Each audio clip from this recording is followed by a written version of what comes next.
날마다 쓰는 나의 신앙일기 TV 데일리 큐티 나무향기입니다. 오늘은 12월 3일 토요일입니다. 오늘 함께 큐티할 성경 본문은 사도행전 20장 1절에서 6절입니다. 소요가 그침에 바울은 제자들을 불러 권한 후에 작별하고 떠나 마게도냐로 가니라.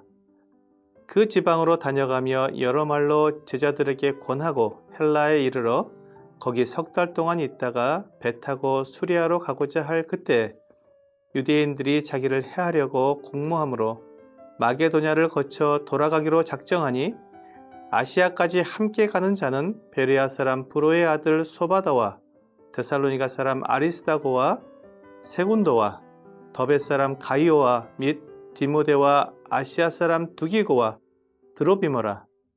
그들은 먼저 가서 드로아에서 우리를 기다리더라. 우리는 무교절 후에 빌립보에서 배로 떠나 닷새만에 드로아에 있는 그들에게 가서 이레를 머무니라.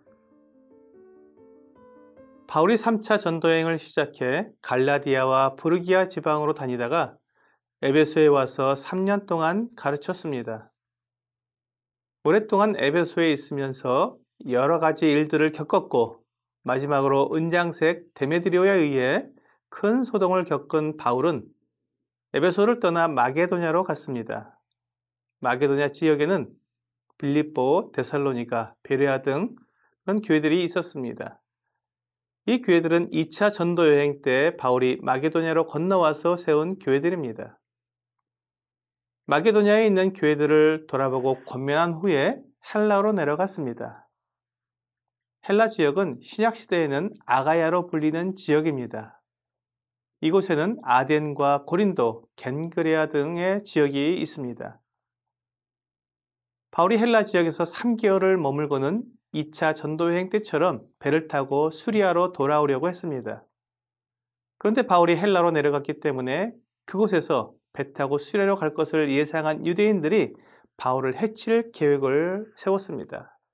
때문에 바울의 일행은 마게도냐로 되돌아가게 되었습니다. 함께 전도여행을 하는 형제들을 먼저 아시아로 보내고 바울은 빌립보에 이르렀다가 그곳에서 배 타고 드로아로 건너와서 일주일을 머물렀습니다. 바울의 여행 경로를 보면 바울의 생각에는 성도들을 아끼고 사랑하는 마음이 가득했던 것을 알 수 있습니다.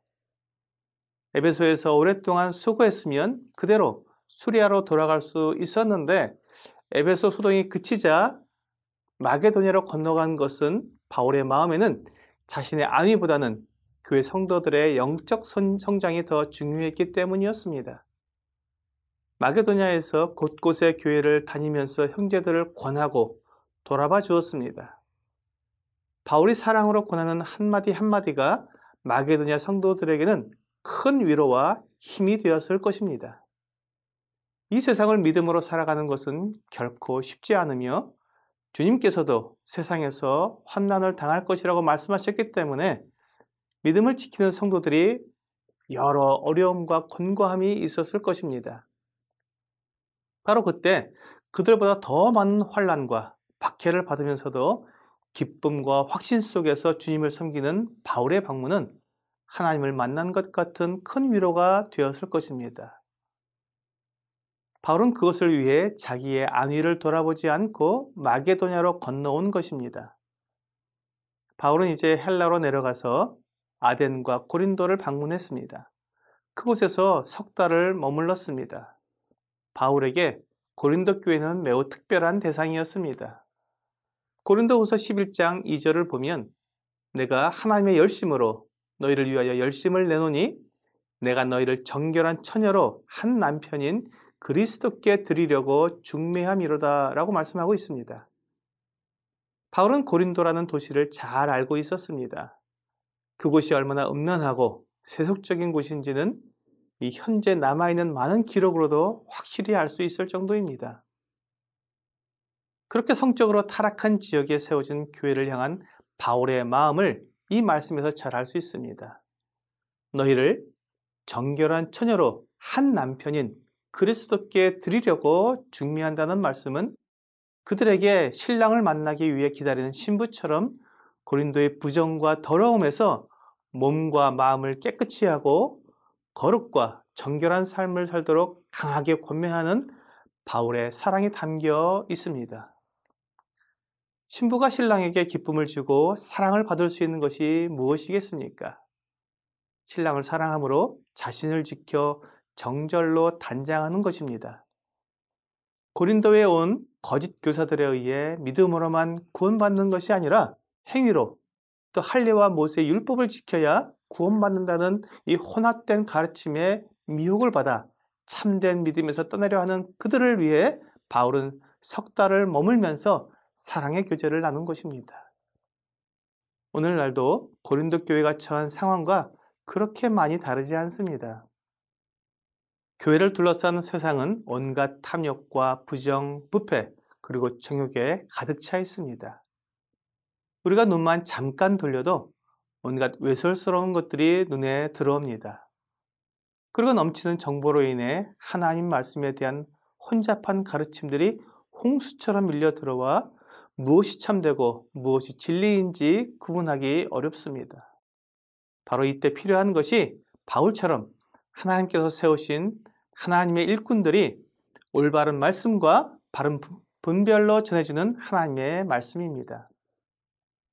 이 세상에서 진리와 거짓을 구분할 수 있는 유일한 기준이 하나님의 말씀이기 때문입니다.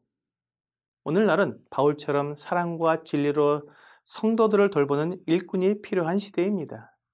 이러한 일꾼들이 일어나기를 위해 하나님께 간절한 마음으로 기도해야 할 것입니다. 오늘의 적용 질문을 보겠습니다. 나는 성도들을 얼마나 사랑하고 있습니까? 성도를 사랑하기 위해서는 진리가 필요합니다. 어린 아이를 둔 엄마는 자기 자녀에게 올바른 먹거리를 주기 위해 애를 쓰는 것을 봅니다. 유아기에는 아기가 먹어도 되는 음식과 먹으면 해로운 음식이 있기 때문에 신경 써서 먹을 것을 마련합니다. 이것이 엄마의 사랑입니다. 성도들을 올바로 사랑하려면 진리 가운데 있어야 합니다. 진리로 성도들을 위로하고 돌보는 것이 참 사랑입니다. 오늘 거짓과 속임이 난무하는 이 세상에서 진리로 성도들을 위로하고 격려하는 여러분과 제가 되기를 주 예수님의 이름으로 기도합니다.